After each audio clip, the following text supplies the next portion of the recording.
నమస్కారం. వార్తలకు స్వాగతం. నేను శ్రీచంద్ర. ముందుగా వార్తల్లోని ముఖ్యాంశాలు చూద్దాం.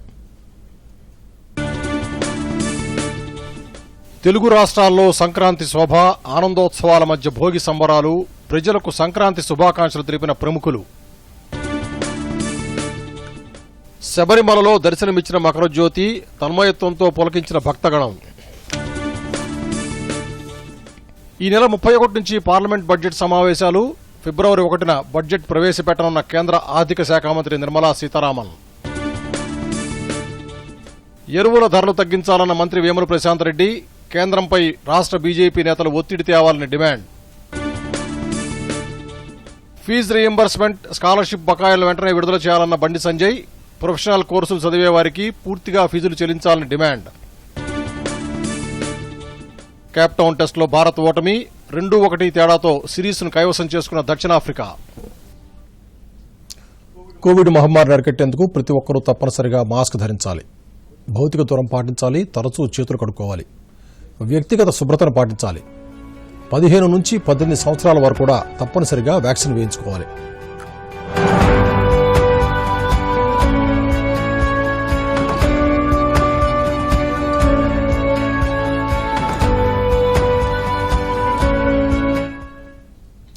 డీటెయిల్స్లోకి వెళ్తే తెలుగు రాష్ట్రాలు సంక్రాంతి శోభను సంతరించుకున్నాయి.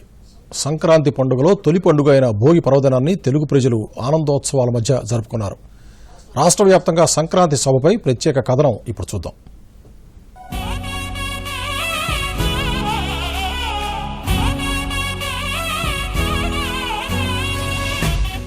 తెలుగు సంస్కృతి సంప్రదాయాలు ప్రతిబింబించేలా తెలుగు లోగిళ్లు సంక్రాంతి శోభను సంతరించుకున్నాయి. 3 రోజుల పాటు అంగరంగ వైభవంగా జరుపుకునే సంక్రాంతి పండుగ మొదటి రోజుకు భోగి మంటలతో తెలుగువారు స్వాగతం పలికారు. తెల్లవారుజామునే లేచి ఇంటి ముందు భోగి మంటలు వేశారు. మహిళలు తమ ఇళ్ల ముందు రంగురంగుల ముగ్గులు వేసి గొబ్బెమ్మలు, పుష్పాలతో అలంకరించారు.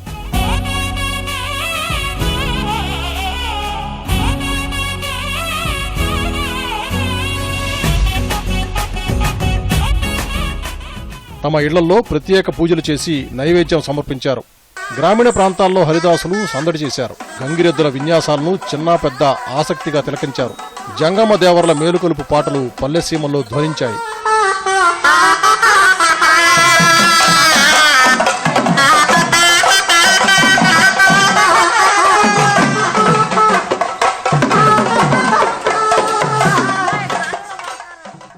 ఈ సందర్భంగా ఉభయ రాష్ట్రాల్లోని ఆలయాలను సర్వాంగ సుందరంగా అలంకరించారు. కోవిడ్ నిబంధనల మధ్య భక్తులు ఆలయాలను సందర్శించి స్వామివార్లను దర్శించుకున్నారు. పండుగ సందర్భంగా చిన్న పెద్ద తేడా లేకుండా ఎంతో ఉత్సాహంగా రంగురంగుల పతంగులు ఎగరవేశారు.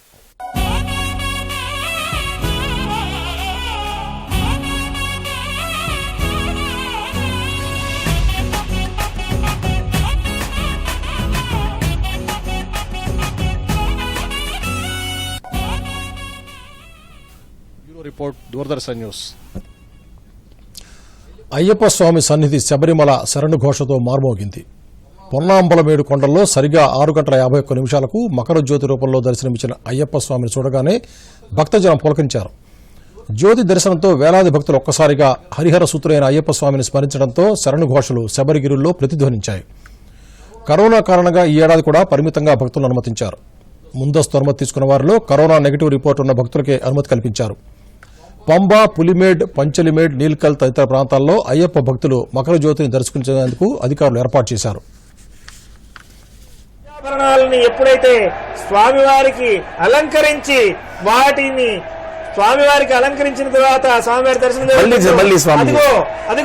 అదిగో రెండవసారి జ్యోతి దర్శనం ఉన్నాడు. భక్తి తత్పరతతో శరణు ఘోషతో ధరించాల్సినటువంటి దివ్యమైన తరుణం మకర సంక్రమణ యొక్క దివ్య తరుణంలో స్వామి మనకి 3 సార్లు జ్యోతి స్వరూపుడై పొన్నంబళ మేరు మీద దర్శనమిస్తాడు. అదిగో జ్యోతి స్వరూపుడై కనిపిస్తూ ఉన్నాడు. ఆ దివ్య దర్శన భాగ్యాన్ని మనము ఈ సంవత్సరానికి అదిగో పొందగలిగాము. జ్యోతి స్వరూపనే జ్యోతి స్వరూపనే. సంక్రాంతి సందర్భంగా రాష్ట్రపతి, ప్రధానమంత్రి సహా ప్రముఖులందరూ ప్రజలకు శుభాకాంక్షలు తెలియజేశారు. పాడి పంటలు, అష్టైశ్వర్యాలతో దేశ ప్రజలు సుఖ సంతోషాలతో తొలతూగాలని ఆకాంక్షించారు. వివరాలు చూద్దాం. సకల జనులకు భగవంతుడు భోగభాగ్యాలు సుఖ సంతోషాలు కలిగించాలని ఉపరాష్ట్రపతి వెంకయ్యనాయుడు ఆకాంక్షించారు. భోగి సందర్భంగా చెన్నై కోట్టూర్పురంలోని స్వగృహం వద్ద వెంకయ్యనాయుడు దంపతులు భోగి మంటలు వేశారు. ప్రతి ఒక్కరూ సానుకూల దృక్పథంతో ముందుకు సాగాలని ఈ సందర్భంగా ఆయన పిలుపునిచ్చారు. అందరి జీవితాలు ఆరోగ్యం శ్రేయస్సుతో ఆనందమయం కావాలని వెంకయ్యనాయుడు ఆకాంక్షించారు. మకర సంక్రాంతి, మాఘ్ బిహు, ఉత్తరాయణ్, పొంగల్ సందర్భంగా దేశ ప్రజలకు ప్రధానమంత్రి నరేంద్ర మోదీ శుభాకాంక్షలు తెలిపారు. ఈ పండుగలు శక్తివంతమైన సాంస్కృతిక వైవిధ్యానికి సూచికని ప్రధాని ట్వీట్ చేశారు. కేంద్ర సాంస్కృతిక శాఖ మంత్రి జి కిషన్ రెడ్డి ప్రజలకు సంక్రాంతి శుభాకాంక్షలు తెలియజేశారు. దేశ ప్రజలందరికీ మంచి ఆరోగ్యం శ్రేయస్సు చేకూరాలని ఆకాంక్షించారు. గవర్నర్ తమిళిసై సౌందరరాజన్ చెన్నైలోని తన నివాసంలో పొంగల్ వేడుకల్లో పాల్గొన్నారు. సంప్రదాయబద్దంగా పూజలు నిర్వహించి పండుగను జరుపుకున్నారు. సంక్రాంతి శుభాకాంక్షలు తెలియజేసిన ఆమె ప్రజలంతా కోవిడ్ నిబంధనలు పాటిస్తూ పండుగ జరుపుకోవాలని సూచించారు. I wanted to show that any program can be conducted with COVID precautions. We maintained social distance. We gave sanitizer to everyone. We didn't remove our mask. రాష్ట్ర ప్రజలు సిరి సంపదలు భోగభాగ్యాలతో తొలతోగాలని సీఎం కేసీఆర్ ఆకాంక్షించారు. స్వరాష్ట్రంలో సాగునీటి రంగాన్ని అభివృద్ధి చేసుకోవడం ద్వారా వ్యవసాయంలో నిత్య సంక్రాంతి నెలకొందని సీఎం కేసీఆర్ అన్నారు. రైతు బంధుతో ప్రతి రైతు కుటుంబ సమేతంగా ఆనందంతో సంక్రాంతి జరుపుకుంటున్నారని రాష్ట్ర పంచాయతీరాజ్ శాఖ మంత్రి ఎర్రబెల్లి దయాకర్రావు అన్నారు. రైతు బంధు, 24 గంటల ఉచిత విద్యుత్, సాగునీటి సౌకర్యాల కల్పనతో పెట్టుబడి వ్యయాన్ని తగ్గించగలిగామన్నారు. సంక్రాంతి సందర్భంగా దేవాదాయ శాఖ మంత్రి ఇంద్రకరణ్ రెడ్డి నిర్మల్లో సంబరాలు జరుపుకున్నారు. కుటుంబ సభ్యులతో కలిసి గంగిరెద్దు విన్యాసాలు తిలకించారు. రాష్ట్ర ప్రజలకు సంక్రాంతి శుభాకాంక్షలు తెలియజేశారు.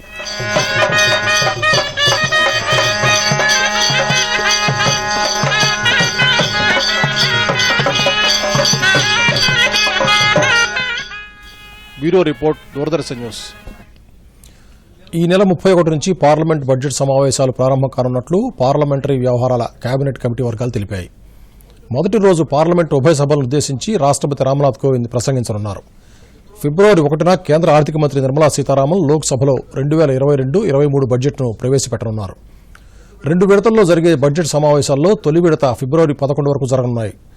దాదాపు నెల విరామం తర్వాత మార్చి 14 నుంచి ఏప్రిల్ 8 వరకు మళ్లీ విడత సమావేశాలు జరుగుతాయి. దేశవ్యాప్తంగా కోవిడ్ కేసులు పెరుగుతున్న నేపథ్యంలో సమావేశాల నిర్వహణపై లోక్సభ స్పీకర్ ఓం బిర్లా, రాజ్యసభ చైర్మన్ వెంకయ్యనాయుడు ప్రత్యేక దృష్టి సారించారు. అధికారులతో సమీక్ష నిర్వహించి ప్రత్యేకంగా సూచనలు చేశారు. 60 సంవత్సరాలు పైబడిన వారి ఆరోగ్య విషయంలో ప్రత్యేకమైన జాగ్రత్తలు తీసుకోవాలని ఈ సందర్భంగా సూచించారు.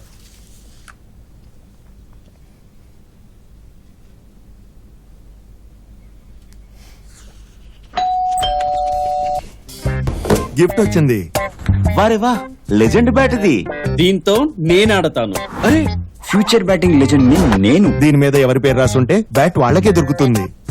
అరే యార్, చూసారా, దీని మీద నా పేరు రాసుండకపోతే ఎంత గొడవ అయిపోయేదో. అందుకే ఆర్బీఐ ఉంటుంది, బ్యాంక్ అకౌంట్ అయినా బ్యాంక్ లాకర్ అయినా మీరు కూడబెట్టిన డబ్బు మీరు నిర్ణయించిన వారికే అందేందుకు అందులో నామినీ పేరు తప్పకుండా నమోదు చేయండి. ఆర్బీఐ ఉంటుంది, విషయాలు తెలుసుకోండి, జాగరూకంగా ఉండండి.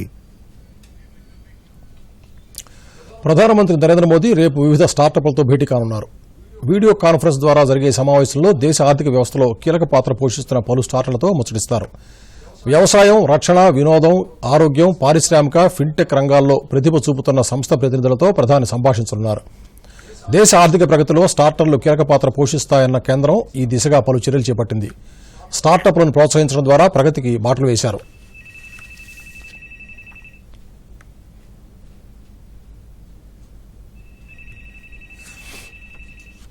ఉత్తరప్రదేశ్ శాసనసభ ఎన్నికల్లో తొలి విడత ఎన్నికలకు ఎన్నికల సంఘం నోటిఫికేషన్ జారీ చేసింది. ఈ నెల 21 వరకు నామినేషన్లు స్వీకరిస్తారు. తొలి విడతలో పశ్చిమ ఉత్తరప్రదేశ్లోని 11 జిల్లాల్లోని 58 అసెంబ్లీ నియోజకవర్గాల్లో ఎన్నికలు జరగనున్నాయి. ఫిబ్రవరి 10న పోలింగ్ నిర్వహిస్తారు. ఆన్లైన్ ద్వారా ఈ నామినేషన్ వేసేందుకు ఈసీ అభ్యర్థులకు ఈ ఎన్నికల్లో అనుమతిచ్చింది. మరోవైపు ఎన్నికలకు నామినేషన్ల పర్వం ప్రారంభమవడంతో రాజకీయ పార్టీలు అభ్యర్థులను ఎంపిక చేసే ప్రక్రియలో నిమగ్నమయ్యాయి. కాంగ్రెస్ పార్టీ ఇప్పటికే 125 మంది అభ్యర్థులతో తొలి జాబితాను విడుదల చేసింది. సమాజ్వాదీ పార్టీ, రాష్ట్రీయ లోక్దళ్ పార్టీలు తొలి విడత అభ్యర్థుల జాబితాను ప్రకటించాయి. బీసీ విద్యార్థులకు ఫీజు రీయింబర్స్మెంట్, స్కాలర్షిప్ బకాయిలను వెంటనే చెల్లించాలని బీజేపీ రాష్ట్ర అధ్యక్షుడు బండి సంజయ్ తెలంగాణ ప్రభుత్వాన్ని డిమాండ్ చేశారు. రాష్ట్ర ప్రభుత్వం గత 2 ఏళ్లుగా ఫీజు రీయింబర్స్మెంట్, స్కాలర్షిప్లు చెల్లించకపోవడంతో దాదాపు 14 లక్షల మంది బీసీ విద్యార్థులు ఇబ్బందులు ఎదుర్కొంటున్నారని బండి సంజయ్ పేర్కొన్నారు.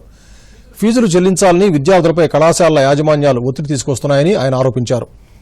ఉమ్మడి రాష్ట్రంలో ఇంజనీరింగ్, మెడికల్, డిగ్రీ, పీజీ కోర్సులకు ఉన్న ఫీజుల మొత్తాన్ని ప్రభుత్వమే చెల్లించేదన్నారు. టీఆర్ఎస్ ప్రభుత్వం వచ్చాక ఫీజు రీయింబర్స్మెంట్ పథకం అమలు కావడం లేదని విమర్శించారు. ఉమ్మడి రాష్ట్రంలో మాదిరిగా ప్రొఫెషనల్ కోర్సులు చదివే విద్యార్థులకు ప్రభుత్వమే పూర్తిగా ఫీజులు చెల్లించేలా GO number 18ని సవరించాలని Bandi Sanjay demand చేశారు. ఎరువుల ధరలు తగ్గించాలని సీఎం కేసీఆర్ రాసిన లేఖపై కేంద్ర ప్రభుత్వం తక్షణమే స్పందించాలని శాసనసభ వ్యవహారాల శాఖ మంత్రి వేముల ప్రశాంత్ రెడ్డి డిమాండ్ చేశారు. ఎరువుల ధరలు 3 నెలల కాలంలో 50% నుంచి 100% వరకు పెంచి రైతులకు పండుగ ఆనందం లేకుండా కేంద్రం చేసిందని ఆరోపించారు. ఆయన ఈ మేరకు బహిరంగ లేఖ రాశారు. ఎరువుల ధరలు తగ్గించాలని, కేంద్రంపై ఒత్తిడి తీసుకురావాలని రాష్ట్ర బీజేపీ నేతలను వేముల డిమాండ్ చేశారు. ముఖ్యమంత్రి కేసీఆర్ నాయకత్వంలో రాష్ట్రం దేశానికే అన్నపూర్ణగా అవతరించిందని పేర్కొన్నారు. ముఖ్యమంత్రి చొరవతో రైతు బంధు, ఉచిత విద్యుత్, రైతు బీమా వంటి వినూత్న పథకాలు రాష్ట్రంలో అమలవుతున్నాయని మంత్రి వేముల తెలిపారు. మేడారం జాతరకు వచ్చే భక్తులకు అన్ని సౌకర్యాలు ఏర్పాటు చేస్తున్నట్లు రాష్ట్ర స్త్రీ శిశు సంక్షేమ శాఖ మంత్రి సత్యవతి రాథోడ్ చెప్పారు. పారిశుధ్యం, తాగునీరు, ఆరోగ్యంపై ప్రత్యేక శ్రద్ధ పెడుతున్నామన్నారు. భోగి పండుగ సందర్భంగా మంత్రి ఈరోజు ఉమ్మడి వరంగల్ జిల్లా ఐనవోలులోని శ్రీ మల్లికార్జున స్వామి ఆలయాన్ని సందర్శించారు. ఆలయంలో జరిగిన ప్రత్యేక పూజల్లో పాల్గొన్నారు. అనంతరం విలేకరులతో మాట్లాడుతూ దేశవ్యాప్తంగా కోవిడ్ కేసులు పెరుగుతూ ఉండటం ఆందోళన కలిగిస్తోందన్నారు. మొక్కులు చెల్లించుకునేందుకు భక్తులు పెద్ద సంఖ్యలో తరలి వస్తున్నారని మంత్రి సత్యవతి రాథోడ్ పేర్కొన్నారు. కోవిడ్ కేసులు పెరుగుతూ ఉన్నాయి. భక్తులకు ఎంత చెప్పినా మరి వాళ్ళు స్వామి ఆశీస్సులు ఉంటే చాలు, వారి ఆశీర్వాదాలు తీసుకోవాలి, వారి మొక్కులు చెల్లించుకోవాలని ఇక్కడి వరకు వస్తున్నారు.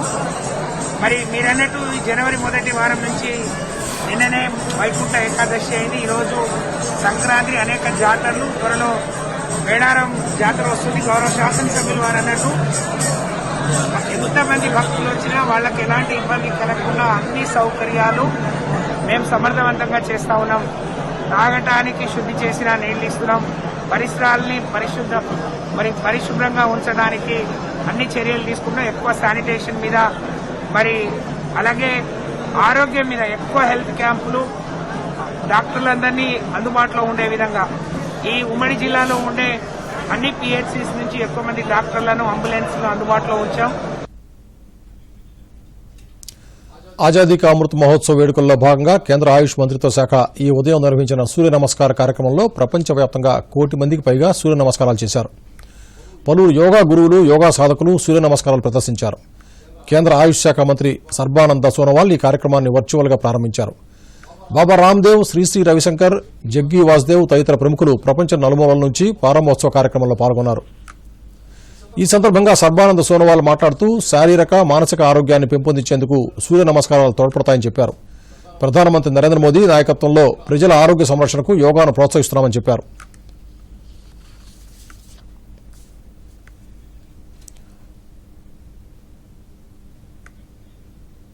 అధికారుల చర్యలు, ప్రజా సహకారంతో నల్లమల ఆకుపచ్చని అందాల వనంగా మారింది. అరుదైన వన్యప్రాణులు, జంతువులకు నిలయమైంది.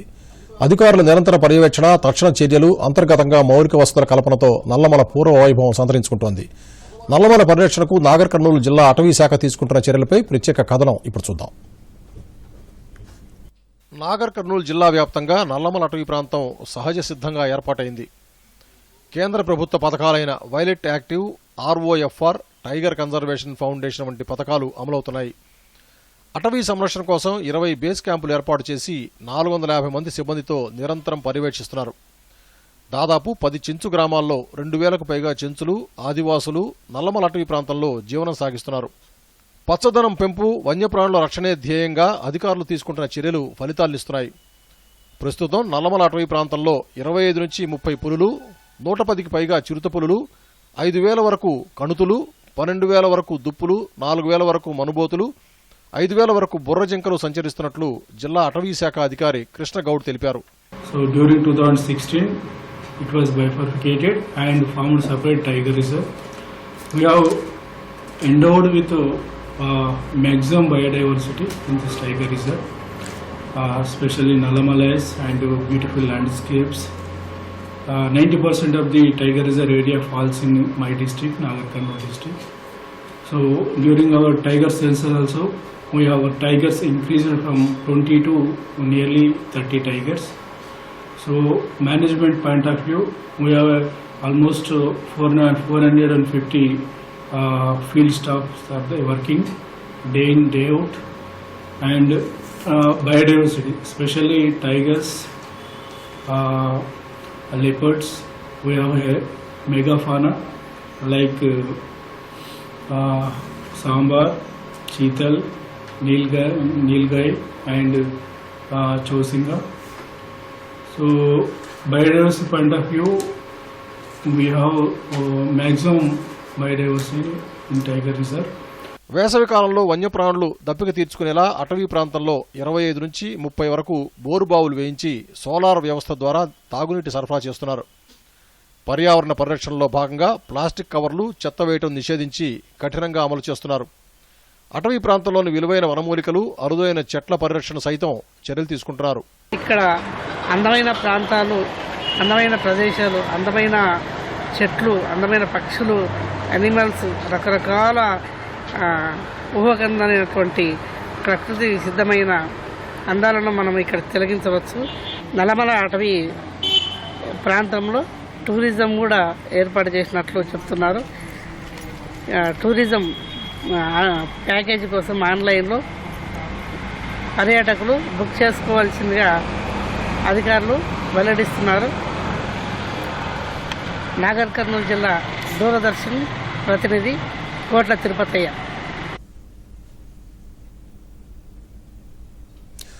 ఉద్యోగాల నిమిత్తం విదేశాల్లో స్థిరపడినప్పటికీ జన్మభూమికి సేవ చేసేందుకు ఎంతో మంది ప్రవాస తెలుగువారు ముందుకొస్తున్నారు. తమ ప్రాంతాల్లో విద్య, వైద్యం, మౌలిక సదుపాయాల కల్పనకు నిధులు అందజేస్తున్నారు. ఈ కోవకు చెందిన వారే మహబూబాబాద్ ఎన్ఆర్ఐలు. వారు సమకూర్చిన నిధులతో మహబూబాబాద్ ఏరియా ఆసుపత్రిలో ఐసీయూ పోస్ట్ ఆపరేటివ్ కేర్ను ఏర్పాటు చేసి రోగులకు మెరుగైన సౌకర్యాలను అందుబాటులోకి తీసుకొచ్చారు. దీనిపై దూరదర్శన్ ప్రత్యేక కథనం ఇప్పుడు చూద్దాం. మహబూబాబాద్ జిల్లా కేంద్రంలోని ఏరియా ఆసుపత్రికి చుట్టుపక్కల ప్రాంతాల నుంచి ప్రజలు, ముఖ్యంగా గిరిజనులు పెద్ద సంఖ్యలో వస్తుంటారు. ఆసుపత్రిలో ప్రస్తుతం ఉన్న ఐసీయూ వార్డులో కేవలం 10 పడకలు మాత్రమే ఉండడంతో అత్యవసర కేసులను వరంగల్, ఖమ్మం, హైదరాబాద్లకు పంపించడం ఆనవాయితీగా వస్తోంది. ఈ సమస్య పరిష్కారం కోసం జిల్లా అధికారులు ప్రత్యేక చొరవ తీసుకున్నారు. నిర్మాణ్ అనే స్వచ్ఛంద సంస్థ సహాయంతో అమెరికాలో స్థిరపడిన మహబూబాబాద్ ప్రాంతానికి చెందిన ఎన్ఆర్ఐను సంప్రదించారు. దీనిపై స్పందించిన అమెరికన్ తెలుగు అసోసియేషన్ ప్రతినిధులు ఏరియా ఆసుపత్రిలో గర్భిణీల కోసం ప్రత్యేక ఐసీయూ వార్డు పునర్నిర్మాణానికి 22 లక్షల రూపాయల నిధిని సమకూర్చారు. ఈ నిధులతో 8 పడకలు, వెంటిలేటర్లు, బల్క్ సిలిండర్లు తదితర సదుపాయాలను ఏర్పాటు చేసినట్లు ఆసుపత్రి సూపరింటెండెంట్ వెంకట్రాములు తెలిపారు. అంతా వీళ్ళ ఆధ్వర్యంలోనే అన్ని జరిగాయి. వీళ్ళు వాళ్లకు మన మహబూబాద్ ఏరియా హాస్పిటల్ తరపున రుణపడి ఉంటాం. వాళ్ళు ఇక్కడ ఉండే ట్రైబల్ పాపులేషన్స్కు అనుకూలంగా, అంటే వాళ్ళ యొక్క సహాయ సహకారాలతోని మన హాస్పిటల్లో ఐసీయూ ఇవ్వడం జరిగింది. ఇది దాదాపు 20-25 lakhs వర్త్ ఆఫ్ డొనేషన్ ఉంటుంది. ఏరియా ఆసుపత్రిలో ప్రసవం కోసం వచ్చే మహిళలకు అన్ని సదుపాయాలు అందుబాటులో ఉన్నాయని రోజా అనే మహిళ తెలియజేశారు. ఈ మేడమ్స్, డాక్టర్స్ అందరూ గవర్నమెంట్ హాస్పిటల్లో మేము పోయినసారి కూడా ఇక్కడే వచ్చామండి. మా ఇంకో బాబు అప్పుడు కూడా మంచిగా చూశారు సార్లందరూ. పాలు, గుడ్లు, అరటిపండ్లు, అన్నం కూడా మంచిగా పెడుతున్నారు సార్. టైం టు టైం వచ్చి సిస్టర్స్ కూడా బాగానే చూసుకుంటారు sir. American Telugu association board of trustee సభ్యులు ఎర్రంరెడ్డి తిరుపతి రెడ్డి మాట్లాడుతూ ప్రతి 2 సంవత్సరాలకోసారి తమ సొంత ఊళ్ళలో పలు సేవా కార్యక్రమాలు చేస్తున్నట్టు చెప్పారు. నిర్మాణ్ అనేటువంటి ఒక సంస్థ వాళ్ళు మమ్మల్ని అప్రోచ్ కావడం వల్ల మహబూబాద్ సంబంధించినటువంటి ఎన్ఆర్ఐస్ అంతా కూడా కలిసి మేము దాదాపు ఒక 22 లక్షల రూపాయలు మనీ అంతా పూల్ చేసి దాంతో మన గవర్నమెంట్ హాస్పిటల్, మహబూబాద్ గవర్నమెంట్ హాస్పిటల్లో అత్యవసర సేవల విభాగం ఐసీయూ యూనిట్ను రీసెంట్ గా ప్రారంభించామని చెప్పడానికి చాలా గర్వపడుతున్నాం. జన్మభూమి రుణం తీర్చుకోవాలనే సంకల్పంతో ఎన్ఆర్ఐలు చేపడుతున్న సేవా కార్యక్రమాల వల్ల ఎంతో మంది ప్రయోజనం పొందుతున్నారని చెప్పేందుకు మహబూబాబాద్ ఏరియా ఆసుపత్రి ఒక ఉదాహరణ. Bureau report, Doordarshan news. మహిళలు, చిన్నారుల పౌష్టికాహారంతో పాటు వ్యక్తిగత సమస్యల పరిష్కారానికి సూర్యాపేట జిల్లా మహిళాభివృద్ది, శిశు, దివ్యాంగ, వయోవృద్ధుల సంక్షేమ శాఖ ప్రత్యేక చొరవ చూపుతోంది. ఆయా రంగాల్లోని లబ్దిదారులు, బాధితుల సమస్యల పరిష్కారానికి అధికారులు తక్షణ చర్యలు తీసుకుంటున్నారు. జిల్లాలోని 1209 అంగన్వాడీ కేంద్రాల ద్వారా 6,775 మంది గర్భిణీలు, 7,252 మంది బాలింతలు, 49,400 మంది చిన్నారులకు పౌష్టికాహారాన్ని అందిస్తున్నారు. ఆరోగ్యశ్రీ యాప్ ద్వారా ఈ కార్యక్రమాన్ని అధికారులు నిరంతరం పర్యవేక్షిస్తూ పారదర్శకతకు పెద్దపీట వేస్తున్నారు. బిడ్డల నిరాదరణకు గురైన వృద్ధుల తరపున సుమోటోగా కేసులు నమోదు చేసి న్యాయం జరిగేలా చర్యలు తీసుకుంటున్నట్లు జిల్లా సంక్షేమ అధికారి జ్యోతి పద్మ చెబుతున్నారు. వీరితో దివ్యాంగుల సంక్షేమానికి రుణాలు, సఖీ కేంద్రాల ద్వారా మహిళల సమస్యలకు తక్షణ పరిష్కారాలు చూపుతున్నట్లు ఆమె వెల్లడించారు. ఇప్పించటము, టీటీ ఇంజెక్షన్స్, అదే iron folic tablets, 180 iron folic tablets ఏ విధంగా వేసుకోవాలి, ఎప్పుడు వేసుకోవాలని చెప్పటము మన అంగన్వాడీ కార్యకర్త జరుగుతుంది. వారు ఆ కడుపులో బిడ్డ పడ్డప్పటి నుంచి కూడా పర్యవేక్షణలో ఉంటారండి. తీవ్ర పోషణ లోపంతో మా దగ్గర 173 పిల్లలు ఉన్నారు. మన జిల్లా మొత్తంలో అతి తీవ్ర పోషణ లోపంతో 39 పిల్లలు ఉన్నారు. వీరిని ఎన్ఆర్సీ సెంటర్స్ పంపించి వారి యొక్క ఆరోగ్య పరిస్థితి తెలుసుకొని దాని ద్వారా మనము సూపర్వైజరీ ఫీడింగ్ ఇవ్వటం జరుగుతుంది.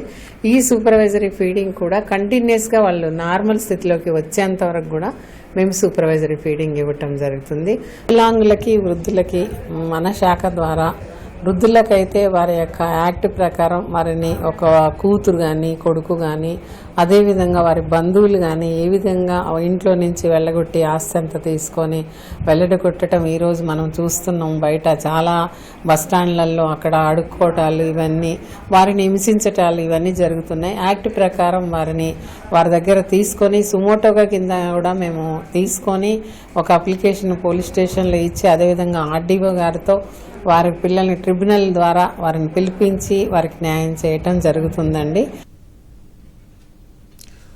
గౌహతి బికనీర్ ఎక్స్ప్రెస్ రైలు పశ్చిమ బెంగాల్లో ప్రమాదానికి గురైన ప్రాంతాన్ని రైల్వే మంత్రి అశ్విని వైష్ణవ్ సందర్శించారు. ఘటనా స్థలం వద్ద జరుగుతున్న సహాయక చర్యలను మంత్రి పర్యవేక్షించారు. అనంతరం జల్పాయ్గురిలో ఆసుపత్రిలో క్షతగాత్రులను పరామర్శించారు. కాగా ఈ ఘటనలో మృతుల సంఖ్య 9కి పెరిగింది. 40 మంది గాయపడ్డారు. రైలు ప్రమాదంపై ఉన్నత స్థాయి విచారణకు రైల్వే శాఖ ఆదేశించింది.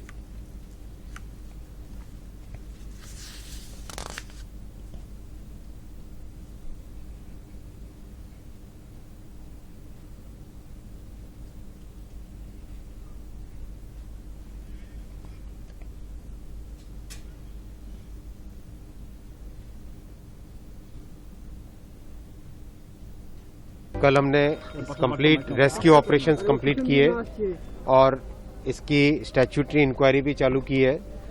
मैं खुद यहाँ पे साइट पे आया हूँ और जितनी हमारे दिवंगत पैसेंजर हैं उनकी आत्माओं को शांति मिले ऐसी मेरी प्रार्थना है. और जो इंज्योर्ड पैसेंजर्स हैं वो जल्दी से जल्दी रिकवर हो ऐसी मेरी प्रार्थना है. ऑनरेबल प्राइम मिनिस्टर साहब भी कंटिन्यूसली इस पूरे एक्सीडेंट को मॉनिटर कर रहे हैं. मैं लगातार उनके संपर्क में हूँ और लगातार फील्ड के भी संपर्क में हूं और मैं खुद यहां पे स्पॉट पे आया हूं जिससे कि इसका रूट कॉज पता चले. దేశ రాజధాని ఢిల్లీలోని ఘాజీపూర్ పూల మార్కెట్లో పెను ప్రమాదం త్రుటిలో తప్పింది. మార్కెట్ ఆవరణలో గుర్తు తెలియని వ్యక్తులు వదిలేసిన బ్యాగులో ఉన్న ఐఈడీ బాంబును పోలీసులు నిర్వీర్యం చేశారు. మార్కెట్లో ఆవరణలో అనుమానాస్పదంగా బ్యాగ్ కనిపించడంతో స్థానికులు పోలీసులకు సమాచారం ఇచ్చారు. దీంతో హుటాహుటిన సంఘటన స్థలానికి చేరుకున్న పోలీసులు, నేషనల్ సెక్యూరిటీ సిబ్బంది ప్రత్యేక పరికరంతో బ్యాగ్ స్కాన్ చేసి పేలుడు పదార్థం ఉన్నట్లు గుర్తించారు. స్థానికులను అప్రమత్తం చేసి మార్కెట్ ప్రాంతాన్ని తమ అధీనంలోకి తీసుకున్నారు. అనంతరం రోబో సహాయంతో బాంబు ఉన్న బ్యాగ్ను మైదాన ప్రాంతానికి తీసుకెళ్లి నిర్వీర్యం చేశారు. గణతంత్ర వేడుకలకు ముందు ఈ ఘటన చోటు చేసుకోవడంతో అప్రమత్తమైన పోలీసులు పరిసర ప్రాంతాల్లో సోదాలు చేపట్టారు. సీసీ ఫుటేజీలను పరిశీలించడంతో పాటు అనుమానిత ప్రాంతాల్లో తనిఖీలు నిర్వహిస్తున్నారు. పశ్చిమ బెంగాల్లో ఈ నెలాఖరులో జరగాల్సిన స్థానిక సంస్థల ఎన్నికలను వాయిదా వేసే అంశాన్ని పరిశీలించాలని ఆ రాష్ట ఎన్నికల సంఘాన్ని కోల్కతా హైకోర్టు ఆదేశించింది. కోవిడ్ కేసులు పెరుగుతున్నందున ఎన్నికలను వాయిదా వేయాలంటూ దాఖలైన ప్రజా ప్రయోజన వ్యాజ్యంపై న్యాయస్థానం విచారణ జరిగింది. ప్రజారోగ్యాన్ని దృష్టిలో ఉంచుకుని ఎన్నికలు 4 నుంచి 6 వారాలు వాయిదా వేసే అంశాన్ని పరిశీలించాలని సూచించింది. దీనిపై 48 గంటల్లో నిర్ణయం తీసుకోవాలంటూ ఆదేశించింది. రాష్ట్రంలోని అసన్సోల్, బిధాన్ నగర్, చందన్ నగర్, దుర్గాపూర్, హౌరా, సిలిగురి నగరపాలక సంస్థలకు షెడ్యూల్ ప్రకారం ఈ నెల 22న ఎన్నికలు నిర్వహించాల్సి ఉంది. బీబీనగర్లోని ఎయిమ్స్ ఆసుపత్రికి దాతల నుంచి సహాయ సహకారాలు వెలువెత్తుతున్నాయి. American association of physician of Indian committee ప్రతినిధులు క్లినికల్ బయోకెమిస్ట్రీ ల్యాబ్లు, అత్యాధునికమైన ఇమ్యూనో అడ్వాన్స్డ్ సిస్టమ్స్ ను ఎయిమ్స్ కు బహుకరించారు. వీటి వల్ల వైద్య పరీక్షల ఫలితాలను అత్యంత త్వరితగతిన వెల్లడించడం జరుగుతుందని AIIMS director doctor Vikas Bhatia Doordarshan ప్రతినిధితో తెలిపారు. వివరాలు చూద్దాం. యాదాద్రి భువనగిరి జిల్లా బీబీనగర్లో ఎయిమ్స్ ను ఏర్పాటు చేయడంతో ఈ ప్రాంతంలోని సామాన్యులకు తక్కువ ఖర్చుతో నాణ్యమైన వైద్యం అందుబాటులోకి వచ్చినట్లయింది. మరిన్ని మెరుగైన సౌకర్యాలను ఈ సంస్థ సమకూర్చుకుంటోంది. అందులో భాగంగా విదేశాల్లో స్థిరపడిన భారతీయ వైద్యులు అందిస్తున్న వైద్య పరికరాలు వైద్య పరీక్షల ఫలితాలను అత్యంత త్వరితగతిన వెలువరించడానికి దోహదపడుతున్నాయి. ఆసుపత్రిలో ఇప్పటికే బయోకెమిస్ట్రీ ల్యాబ్, పాథాలజీ ల్యాబ్లు, ఎక్స్రే విభాగాలు అందుబాటులోకి వచ్చాయి. ఇప్పుడు కొత్తగా అడ్వాన్స్ అసైన్డ్ సిస్టమ్ ల్యాబ్ ను అందుబాటులోకి తీసుకొచ్చారు. దీని ద్వారా గంటలో 200 పరీక్షలను ఏకకాలంలో నిర్వహించి దాని ఫలితాలను త్వరగా వెల్లడించడానికి వీలవుతుందని సంస్థ సంచాలకుడు డాక్టర్ వికాస్ భాటియా తెలిపారు. దీని ద్వారా హార్మోన్స్ ఇన్బ్యాలెన్సింగ్, విటమిన్ లోపాలు, థైరాయిడ్, కోవిడ్కు సంబంధించిన యాంటీబాడీస్ ఇలాంటి మరెన్నో పరీక్షలను చేయవచ్చన్నారు. ఆధునిక వైద్య పరికరాలు అందజేసిన విదేశాల్లోని భారతీయ వైద్యులకు ఆయన ధన్యవాదాలు తెలిపారు. It's very big, important equipment, big in the sense that because a large number of investigations can be conducted in a very, very short period. It's an immunoassay machine and investigations which are conducted under this machine, by this machine will be very helpful to the patient suffering from various hormonal diseases, various metabolic diseases, infertility, reproductive markers are there, and a lot of viral diseases can be detected well in time. And at this moment, we are also planning to start the antibody testing of the people who have suffered from COVID. That can also be done now. ఈ machine ద్వారా చాలా ఉపయోగాలు ఉన్నాయి. మనము different test అనేది 200 test per hour చేయగలుగుతామండి. దీంట్లో different types of పరీక్షలు చేయొచ్చు. దానివల్ల మనకు డిఫరెంట్ హార్మోనల్ ప్రాబ్లమ్స్ అంటే ఇన్ఫర్టిలిటీ, పిల్లలు కాకుండా ఉండే వాళ్ళకి కావాల్సిన టెస్ట్లు చేయొచ్చు. దాంట్లో ట్యూమర్ మార్కర్స్, క్యాన్సర్కి సంబంధించినవి, అదే కాకుండా థైరాయిడ్ డిజార్డర్స్కి సంబంధించిన హార్మోన్స్, ప్లస్ ఇప్పుడు కోవిడ్లో మనకి కావాల్సింది ఫెరిటిన్, IL-6 అలాంటి ఇంపార్టెంట్ మార్కర్స్ అవన్నీ, ప్లస్ అదే కాకుండా దానికి కోవిడ్కి సంబంధించిన యాంటీబాడీస్ కూడా మనం టెస్ట్ చేయగలుగుతాం. బీబీ నగర్ ఎయిమ్స్ లో అత్యాధునికమైనటువంటి వైద్య సౌకర్యంతో పాటు అత్యాధునికమైనటువంటి వైద్య పరికరాలను కూడా అందుబాటులోకి తీసుకొచ్చారు. వైద్య పరీక్షలను కూడా అత్యాధునికంగా నిర్వహించడానికి అని చెప్పి American association of physicians Indian వాళ్ళు ఒక అత్యాధునికమైనటువంటి ల్యాబ్ను ఏర్పాటు చేయడం జరిగింది. దీని ద్వారా ఇన్ఫెర్టిలిటీ ఉన్న వాళ్లకు, అలాగే థైరాయిడ్కు సంబంధించినటువంటి పరీక్షలను కూడా అతి సులువుగా చేయవచ్చు. ప్రతి గంటలో 200 పరీక్షల వరకు నిర్వహించవచ్చని తెలియజేస్తున్నారు. ఇది అత్యాధునికమైనటువంటి టెక్నాలజీతో తయారు చేయబడినటువంటి ల్యాబ్ ఎయిమ్స్ లో ఇప్పుడు అందుబాటులోకి తీసుకువచ్చారు. దీని ద్వారా ఎంతో మంది లబ్ధి చేకూరుతుందని తెలియజేస్తున్నారు. డాక్టర్ దయాకర్, దూరదర్శన్ రిపోర్టర్, యాదాద్రి, భువనగిరి జిల్లా. భారత్తో జరిగిన టెస్ట్ సిరీస్ను 2-1 తేడాతో దక్షిణాఫ్రికా కైవసం చేసుకుంది. నిర్ణయాత్మకమైన 3వ టెస్టులో కోహ్లీ సేనపై 7 వికెట్ల తేడాతో సౌత్ ఆఫ్రికా విజయం సాధించింది.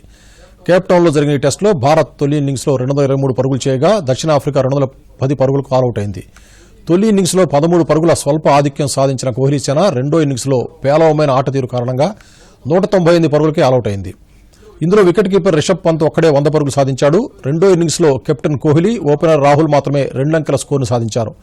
భారత ఆటగాళ్లు 6 ఆటగాళ్లు సింగిల్ డిజిట్కే పరిమితం కాగా 2 డకౌట్ అయ్యారు. 211 పరుగుల విజయ లక్ష్యంతో బరిలోకి దిగిన దక్షిణాఫ్రికా నిలకడగా ఆడుతూ విజయాన్ని ఛేదించింది. సౌత్ ఆఫ్రికా ఆటగాళ్లలో కేగాన్ పీటర్సన్ 82 పరుగులు సాధించి విజయంలో కీలక పాత్ర పోషించాడు.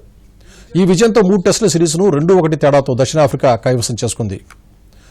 ఇండియా ఓపెన్ బ్యాడ్మింటన్ టోర్నీలో భారత స్టార్ షట్లర్ PV సింధు సెమీస్కు చేరింది. ఈ రోజు జరిగిన క్వార్టర్స్లో సహచర షట్లర్ అస్మితా చాలియాపై 21-7, 21-18 తేడాతో సునాయాస విజయం సాధించింది. కేవలం 36 నిమిషాల్లో ముగిసిన ఈ మ్యాచ్లో ప్రపంచ 7వ ర్యాంకర్ సింధు ప్రత్యర్థిపై పూర్తి ఆధిపత్యం చెలాయించింది. సెమీస్ పోరులో సింధు 6వ సీడ్ థాయిలాండ్ క్రీడాకారిణి సుపానిడా కేటే థోగ్తో తలపడనుంది.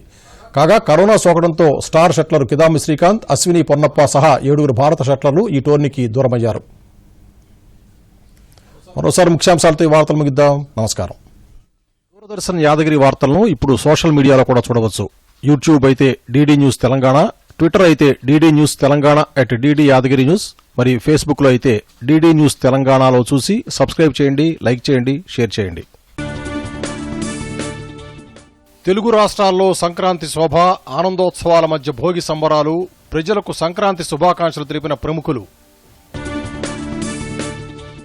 శబరిమలలో దర్శనమిచ్చిన మకరజ్యోతి, తన్మయత్వంతో పులకించిన భక్తగణం. ఈ నెల 31 నుంచి పార్లమెంట్ బడ్జెట్ సమావేశాలు. ఫిబ్రవరి 1న బడ్జెట్ ప్రవేశపెట్టనున్న కేంద్ర ఆర్థిక శాఖ మంత్రి నిర్మలా సీతారామన్. ఎరువుల ధరలు తగ్గించాలన్న మంత్రి వేముల ప్రశాంత్ రెడ్డి, కేంద్రంపై రాష్ట్ర బీజేపీ నేతలు ఒత్తిడి తేవాలని డిమాండ్. ఫీజు రీయింబర్స్మెంట్, స్కాలర్షిప్ బకాయిలను వెంటనే విడుదల చేయాలన్న బండి సంజయ్. ప్రొఫెషనల్ కోర్సులు చదివే వారికి పూర్తిగా ఫీజులు చెల్లించాలని డిమాండ్. కేప్ టౌన్ టెస్టులో భారత్ ఓటమి. 2-1 తేడాతో సిరీస్ను కైవసం చేసుకున్న దక్షిణాఫ్రికా.